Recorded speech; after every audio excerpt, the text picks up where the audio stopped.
आद्या शक्ति, परमेश्वरी, भुवनेश्वरी, पूर्ण प्रकृति, योग माया, महामाया, चंडिका, भुवनेश्वरी देवी जी को मैं प्रणाम करता हूँ।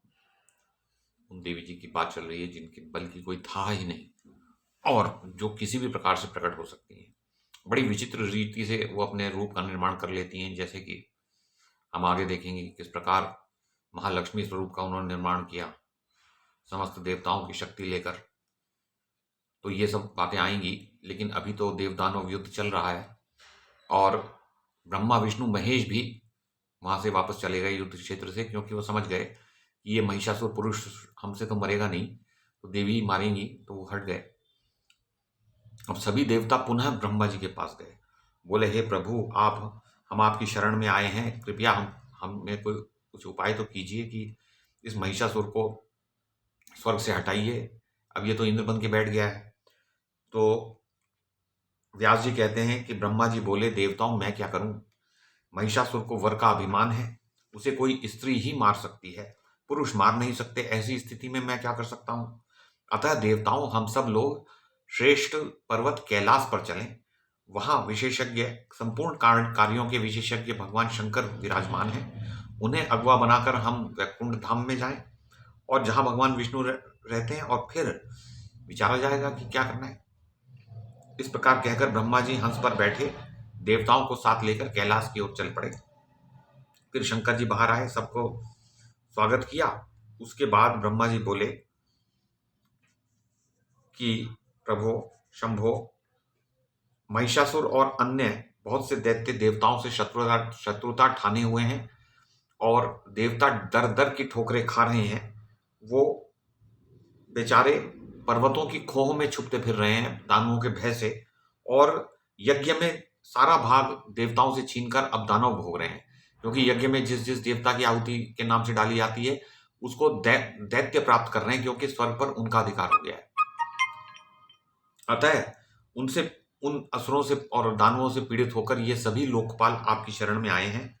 शंभो, आपके भवन पर इसी गुरुतर कार्य के लिए मेरे साथ इन देवताओं का आना हुआ है सुरेश्वर। अब इनके विषय में जो कुछ उचित उचित जान पड़े वैसी ही व्यवस्था कृपया कर देने की व्यवस्था करें, क्योंकि भूत भावन संपूर्ण देवताओं के कार्य का भार आप पर है। तो व्यास जी कहते हैं, ब्रह्मा जी के वचन सुनकर भगवान शंकर का मुखमंडल मुस्कान से भर गया। वे बोले, विभो, आप, ये तो आपका ही सब किया हुआ है, आप ही ने तो वरदान दे रखा है महिषासुर को, तभी तो वो मर नहीं रहा है।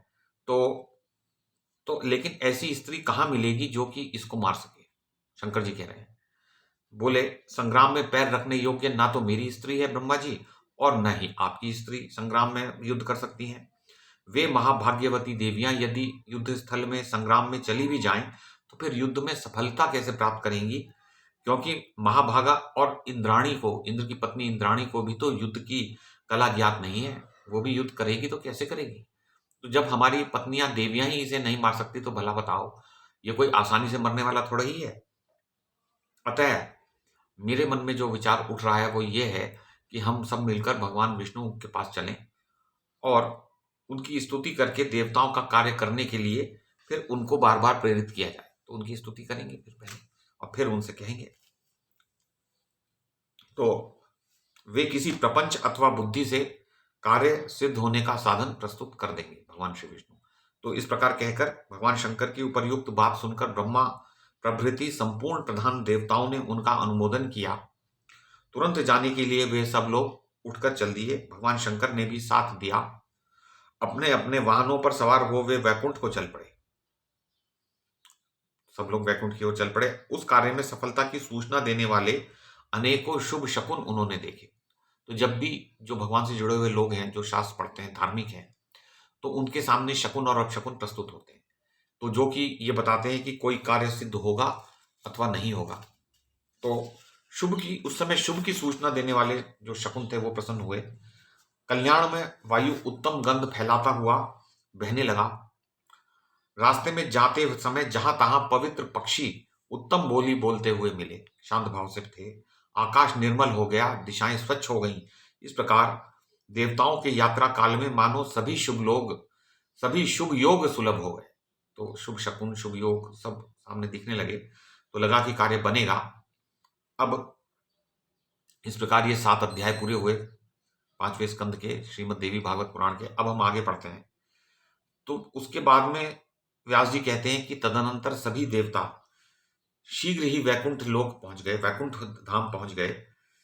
वैकुंठ भगवान विष्णु का परम प्रिय दिव्य धाम है। अब वहां की शोभा का वर्णन हो रहा है कि वैकुंठ धाम कैसा है। वहां संपूर्ण शोभाओं से संपन्न भगवान का दिव्य भवन है। उस वैकुंठ में दिव्य सरोवर उसकी अनुपम शोभा बढ़ा रहा है, बढ़ा रहे हैं। बहुत से सरोवर हैं वहां पर। उस भवन के चारों ओर दिव्य चंपा, अशोक, कल्हार, पारिजात, बकुल, मालती, तिल, आम और कुर्बक आदि वृक्षों की भरमार है। आदि पुष्पों के वृक्ष विराजमान है। तो ये सब पुष्प वाले जो वृक्ष हैं जितने कहे गए, और उनमें कोकिलाएं कूज रही हैं, मोर नाच रहे हैं और भंवर गुंजार कर रहे हैं। तो जो भवन के चारों ओर जो वृक्ष लगे हैं वहां पर ऐसे दिव्य उपवनों द्वारा वह भवन सुसज्जित है। तो भगवान का जो भवन है उसके चारों ओर इस प्रकार है। नंद और सुनंद आदि पार्षद भगवान के अनन्य भक्त हैं। उनके द्वारा श्री हरि की स्तुति हो रही है।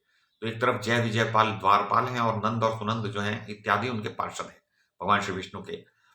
तो वहां अन्य और भी बहुत से विशाल भवन हैं, उनमें स्वर्ण एवं मणियां जड़ी हुई हैं, चित्रकारियां की हुई हैं। वे सुंदर भवन इतने ऊंचे हैं मानो आकाश को छू रहे हों, बहुत ही ऊंचे।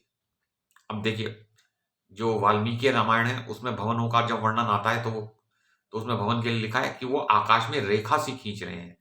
और देवी भागवत पुराण में जो ऊंचे वचनों जो भवनों का वर्णन आता है उसमें लिखा है कि वो आकाश को छूते हुए प्रतीत होते हैं। तो पृथक पृथक ग्रंथों में ऊंचे भवनों को और आकाश की इस प्रकार से उपमा दी गई है।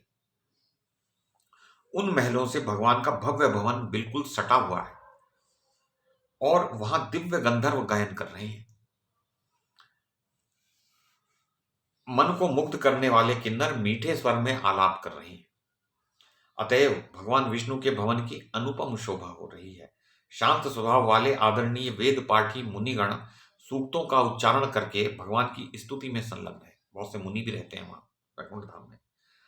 इससे भगवान विष्णु का वह दिव्य भवन महान शोभा पा रहा है। उस समय जय और विजय नामक 2 द्वारपाल हाथ में सोने की छड़ी लेकर पहरा दे रहे थे।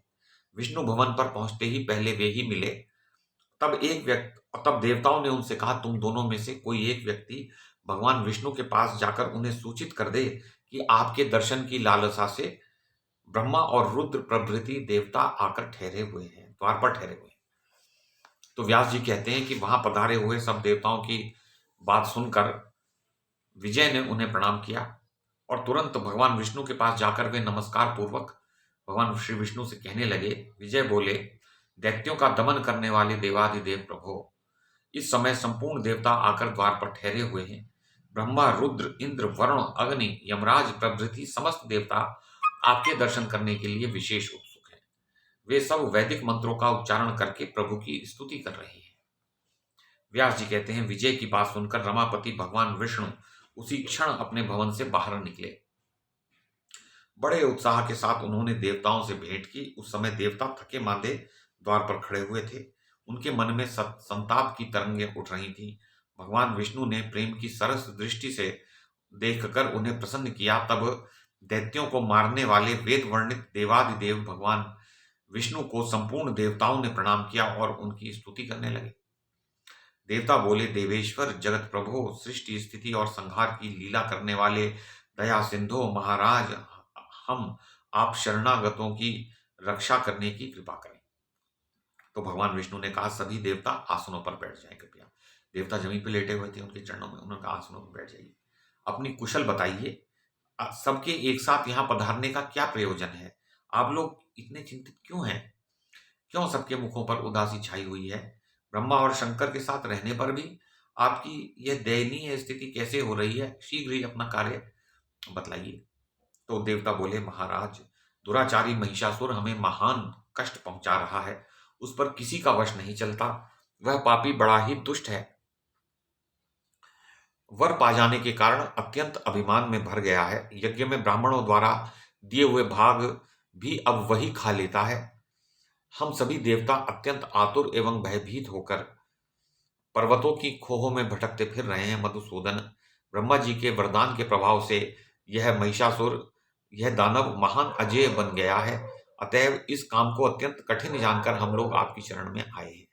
दानवों का संहार करने वाले भगवान श्री कृष्ण, देवताओं का उद्धार करने में आप पूर्ण समर्थ हैं। कोई भी दानवी माया आपसे छिपी नहीं है। अतः महिषासुर को मारने का आप ही प्रबंध कीजिए। ब्रह्मा जी ने इसे वर दे दिया है कि पुरुष मात्र से तुम अवध्य रहोगे। यदि किसी स्त्री के द्वारा उसके वध की कल्पना की जाए तो यह सर्वथा असंभव प्रतीत हो रहा है, क्योंकि इस समय कहीं कोई ऐसी स्त्री दिख ही नहीं रही है कि जो इसको मारे।